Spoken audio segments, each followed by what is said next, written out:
Comrades, the events in the North, in the view of the Socialist Party, are always of fundamental importance in how they relate to the movement in Ireland, in Britain, and generally.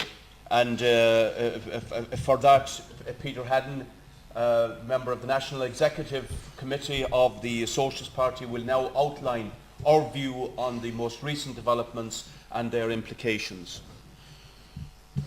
Peter.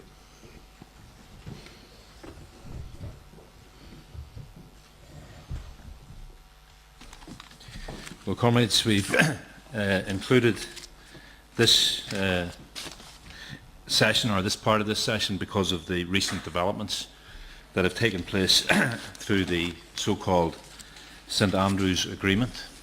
Now, I think before dealing with that, we need a word of caution. It's been labelled the St Andrews Agreement by Bertie Ahern and Tony Blair, disguising the fact that in actuality nothing was agreed at St Andrews. And up to the end of the session there was disagreement. In fact, on the Thursday night, the DUP were leaving the negotiations, and the governments intervened and put forward not an agreement really, but an outline of steps to be taken and a new deadline of the 26th of March to try and get devolution restored in the North.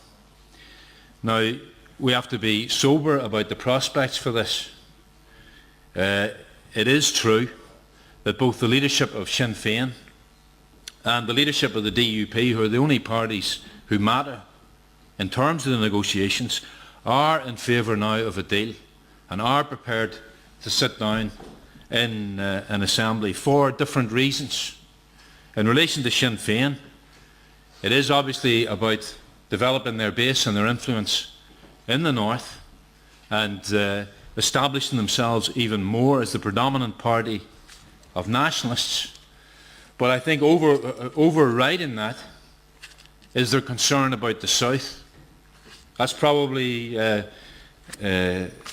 clear also even from today, because as we speak, Gerry Adams is not in the North trying to pressurise the DUP or discuss what oath of office the ministers will take in a new assembly. He's down the road speaking at a rally in the South on health, which is orientated to the election that's going to take place here. And Sinn Féin want an agreement because they would like to have a referendum in the South in March, as would Bertie Ahern, to claim that he's resolved the problem in the North and use that as a launching pad for a general election here, perhaps 1 or 2 months later. Sinn Féin also want to have a position where they have ministers in the North to prove their credentials as capitalist representatives, so that they can then put pressure on the government in the South and demand entry into a future government in the South. Now, this is all a change in the positioning of Sinn Féin. The old arguments that they put forward, that the Good Friday Agreement somehow represented and had within it a dynamic that would eventually lead through some transitional process to United Ireland, is very threadbare. It's hardly put forward by the leadership of the Republican movement now, and it's laughable when it is put forward. For example, in this week's issue of the Andersonstown News, which broadly supports Sinn Féin and would support what they're doing on this deal, there is a letter that kind of comically sums up that position, that tries to argue it, that says that in 10 years' time, if this agreement is set up, the political structures north and south will be unrecognisable. The cross-border bodies will be the real government of Ireland, north and south, dealing with fisheries and forestry and other issues like that. And it says that when you have Sinn Féin ministers from the north going down to the cross-border bodies, meeting Sinn Féin ministers from the south, then the game will be up. Now, if that's a strategy or a realistic prospect, obviously it's just whistling in the wind. But it has to be put forward to try and convince the ranks of the Republican movement that this shift to the right, and in reality this capitulation on all of the demands and policies that they put forward 20 or 30 years ago, is justified in that their strategy is still there.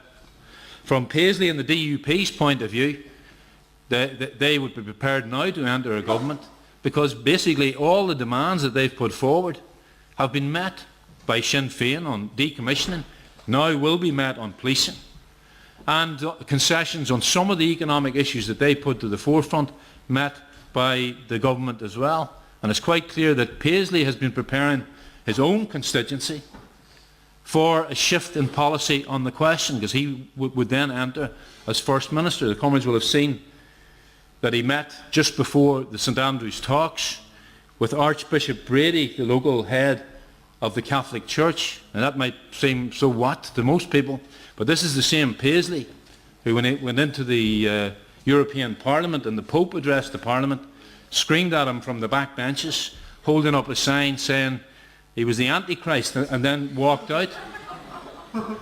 And Paisley has obviously got strict religious convictions, and therefore I think it's easy to see, having done that, having sat down with the emissary of the Antichrist, how somebody like Paisley could much more easily swallow the smaller gnat of sitting down with a few earthly terrorists like Martin McGuinness or Jerry Adams.